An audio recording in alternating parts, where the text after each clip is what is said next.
There's not just angels and demons, there's more entities? Yeah, there's dragons. I've seen dragons in the spiritual realm.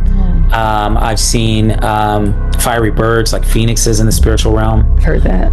The dragons are unique. So there's some dragons that are bad, and there's some that do serve the Lord that are just astounding. I mean, they're gentle, but they're powerful. White flame, white fire comes from the mouth. I remember I was performed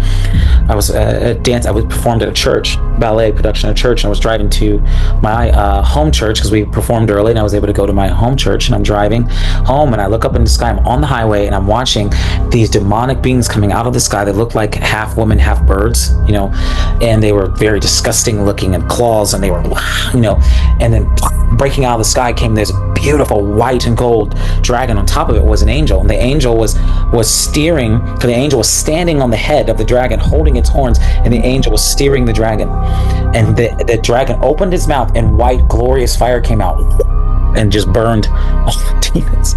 And I pull over, and I'm like, what in the world is that? That was the first time I had seen a dragon that served the Lord, because I was trained that all dragons are evil because dragon in Revelation, and so I'm like, okay, and so I end up driving. I get my focus back, and I end up driving. I'm trying not to look up there, and I'm like, what is going on? And so when I get to my church, I realized that this warfare was going on over my church.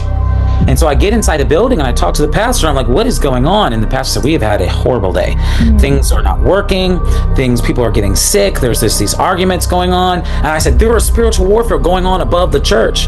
And so we took care of it. We joined in, and my pastor started prophesying and speaking and breaking those powers. So yeah, there's all kinds of spiritual beings, and one of them are dragons.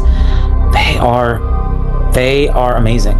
And they are some that do serve the Lord. There's some that do serve the Lord, and they are part of God's army. They're part of God's army, the host of heaven. The host of heaven is not only full of just angels, but just creatures, that do different things, and it's amazing.